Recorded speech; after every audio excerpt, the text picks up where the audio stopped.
uso de fosfoetanolamina. Supremo Tribunal Federal declara inconstitucional a lei que autoriza a distribuição da pílula do câncer. Matéria muito recente que as pessoas não estão nem aí, não é?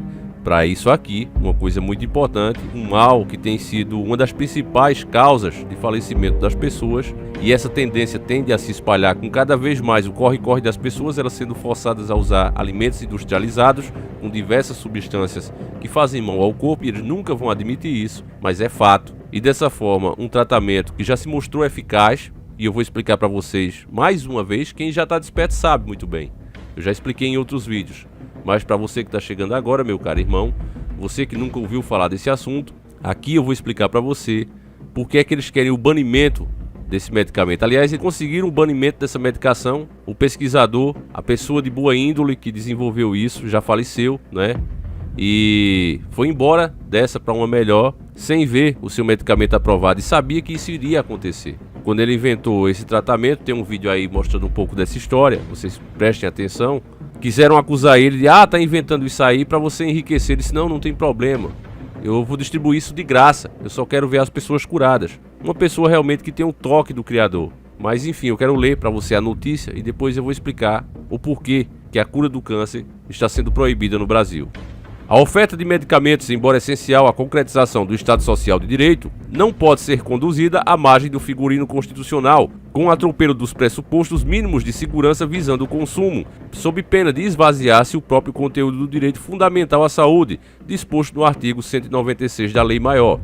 Aqui, meu caro irmão, estão dizendo que tem que ter cuidado, que não pode liberar assim. Primeiro, que esse medicamento é usado há anos, ele só era liberado para pacientes terminais e a maioria desses pacientes ficavam bem, melhoravam, ficavam totalmente curados. Preste bem atenção.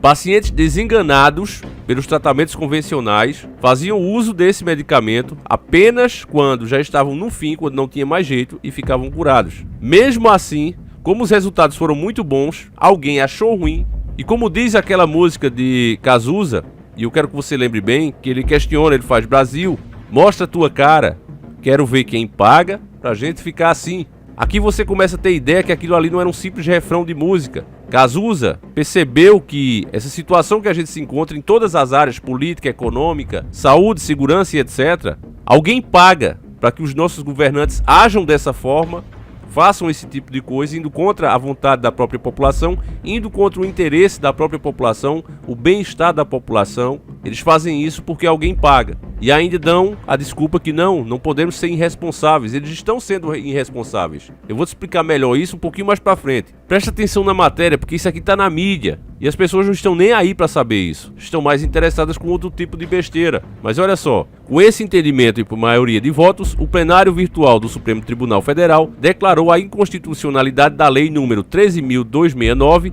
de 2016, que permitia a distribuição da fosfoetanolamina, conhecida como pílula do câncer. A lei foi editada em 13 de abril de 2016. Antes da autorização da distribuição da pílula pelo Executivo, é suspensa por liminar concedida pelo plenário do STF em 19 de maio do mesmo ano. A ação direta de inconstitucionalidade foi ajuizada à Associação Médica Brasileira, AMB, diante do desconhecimento amplo acerca da eficácia e dos efeitos colaterais da substância em seres humanos. Aqui você vê que eles não tocam num assunto que só era liberado para pacientes terminais. Eles não falam sobre isso. Não vão falar, porque a matéria, a própria mídia também é paga para dar um ar positivo, para passar para você pelo menos a ideia, deixar você com um toque de que, olha, mas isso pode ter sido feito para o nosso próprio bem. Não, meus irmãos, eles não estão pensando no seu bem.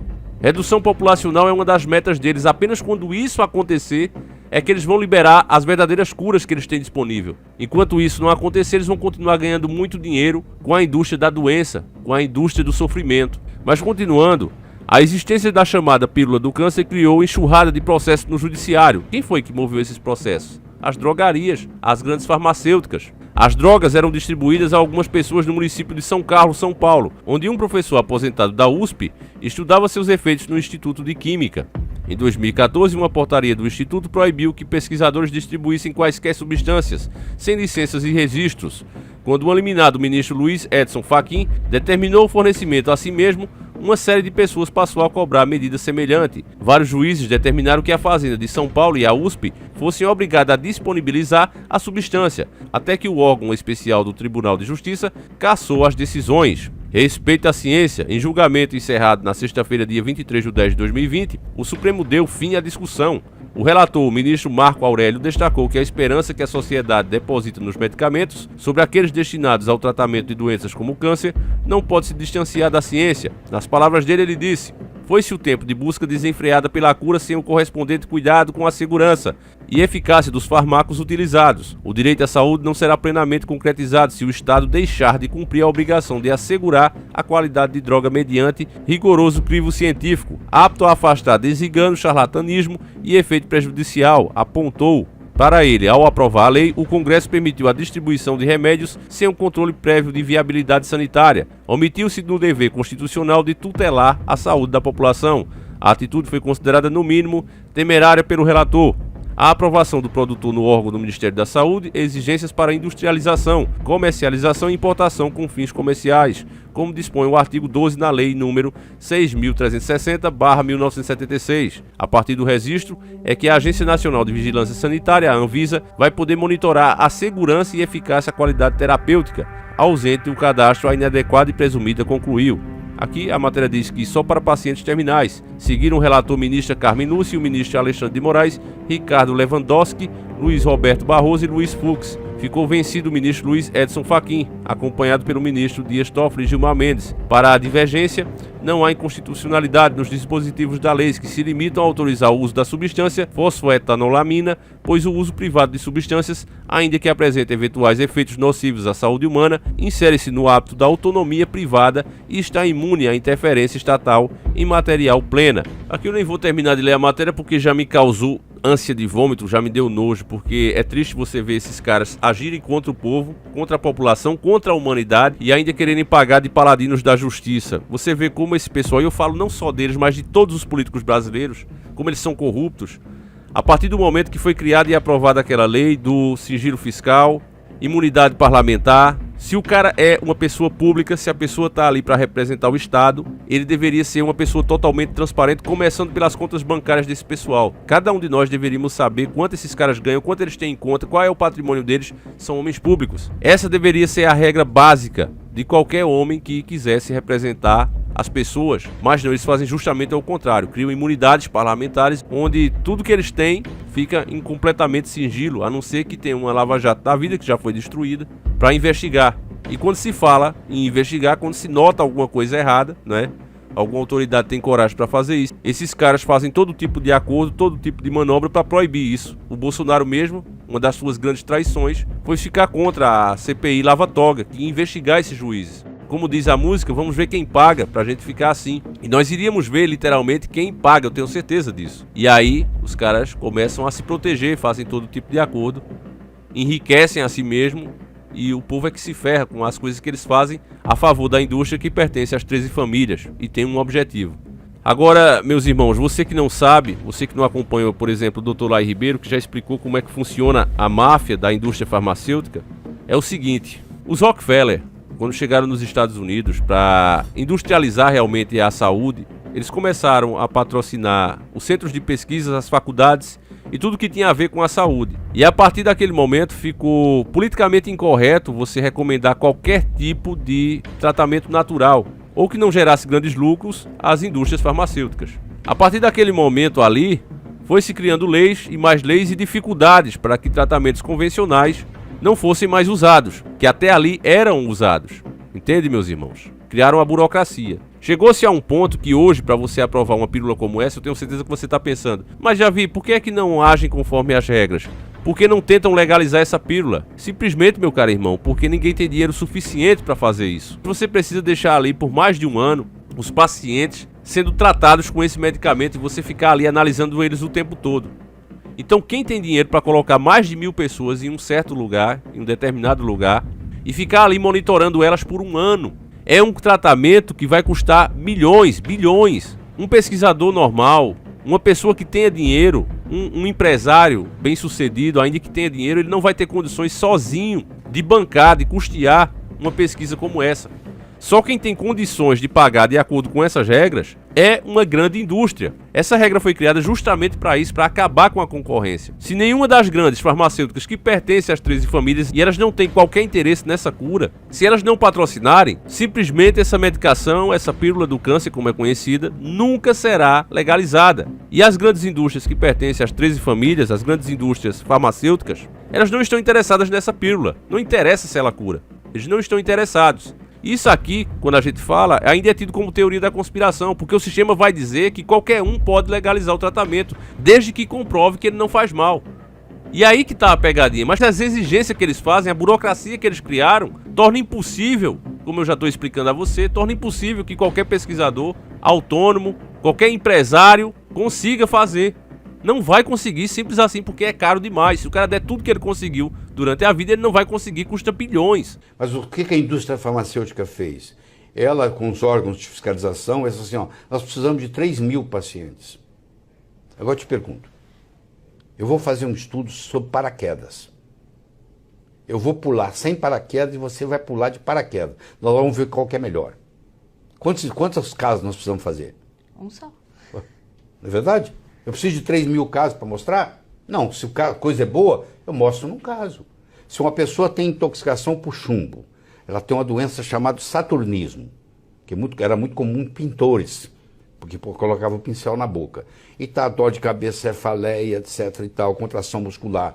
Eu vou lá e faço um detox nessa pessoa do chumbo e ela sara, eu preciso de um caso. Por que eu preciso de 3.000 casos para mostrar? Como foi criada essa história de 3.000 casos, o que acontece? Só a indústria farmacêutica agora consegue aprovar as coisas. Porque tem verba envolvida? Porque tem verba envolvida. Entendi. Porque na faculdade de medicina, nós todos somos educados para remédio. O representante do laboratório vai nos dar amostra. Nós somos educados em só usar remédio. No momento que eu começo a usar produtos naturais, no momento que eu mudo a alimentação da pessoa, existe uma resistência muito grande por parte dos colegas. Entende, meus irmãos? O cara que desenvolveu isso, que já não está mais entre nós, ele colocou de graça. A intenção dele era ajudar as pessoas, não era ficar rico. Ele colocou de graça. Liberaram apenas para pacientes terminais. Aí esses pacientes começaram a ficar curados. Foi tema, inclusive, na época do programa do Ratinho, quando a mídia ainda era um pouco mais livre. O Ratinho chegou a levar isso lá. O Celso Russomano disse que ia brigar por isso aí. É por isso que é um cara, na minha opinião, totalmente sem confiança. O deputado Celso Russomano está em Brasília e o Celso é convidado desse programa porque o Celso também parece que foi atrás, parece que o pai dele faz uso desse medicamento. Então, em função disso, eu pedi toda a colaboração dele, também como deputado, mas quero pedir para que ele dê um depoimento. Ô Celso, eu gostaria que você falasse desse assunto, nós vamos ao vivo lá para Brasília, ele já está lá. Deputado Celso, eu queria que você falasse, Russomano, a respeito disso. Parece que seu pai fez uso desse medicamento. Pois é, Ratinho, é exatamente isso. O meu pai fez uso desse medicamento, ou melhor, está fazendo uso desse medicamento, porque ele ainda tem algumas cápsulas fornecidas pelo o professor Gilberto Queirete, que é o pesquisador, né? Que já foi falado inclusive do nome dele aí, que quer a doação dessas cápsulas gratuitamente e não quer a exploração comercial disso, diga-se de passagem. Eles têm o registro, ou seja, eles têm a fórmula, eles têm a patente, só que eles não querem que isso seja vendido, querem que isso seja distribuído gratuitamente. E aqui na Comissão de Seguridade, nós fizemos uma audiência pública e foi chamada aqui a diretora da Anvisa, Agência Nacional de Vigilância Sanitária, para saber por que a Anvisa, né, não autorizava, principalmente para esses pacientes que já não obtiveram nenhum resultado com nenhum tipo de tratamento, inclusive com a quimioterapia e radioterapia.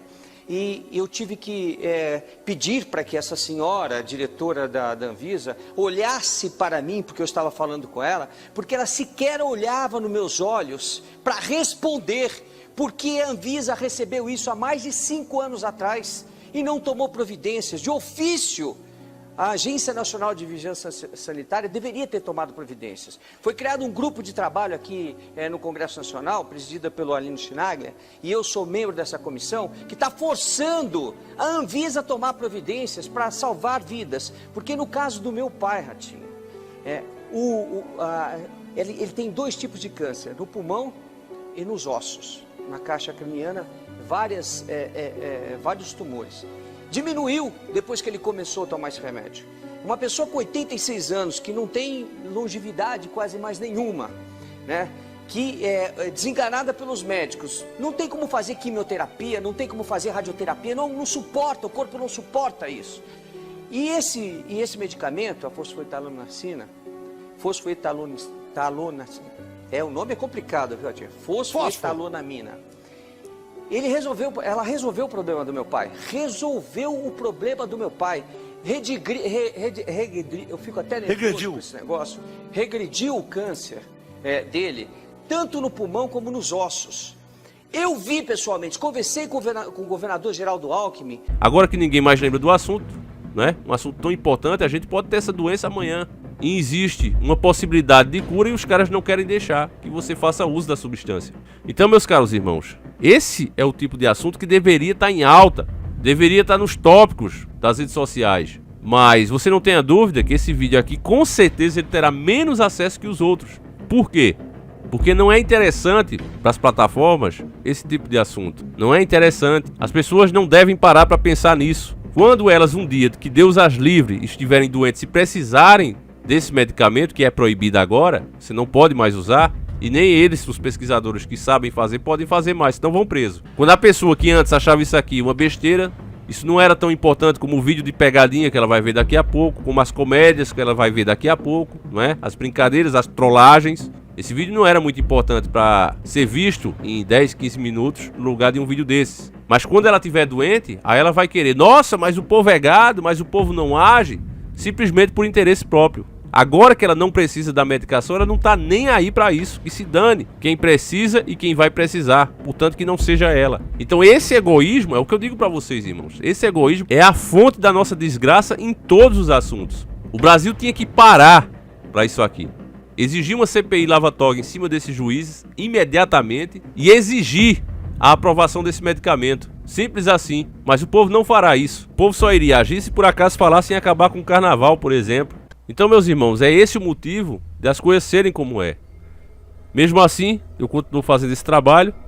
Peço a você que, por favor, compartilhe esse vídeo, mostre para mais amigos, meus irmãos, porque isso aqui é muito importante. É difícil que agora seja tomada qualquer medida, mas se o povo acordasse, se houvesse um consenso entre a população, tudo é reversível. Então, como a esperança é a última que morre, eu peço a você que não desista. E compartilhe o vídeo, fale desse assunto, meus irmãos. Procure saber mais informações que você vai descobrir muitas coisas. A gente vai ficando por aqui, peço que Deus proteja cada um de nós. A gente volta amanhã, se assim Ele permitir. Um abraço e sempre encarando o sobrenatural.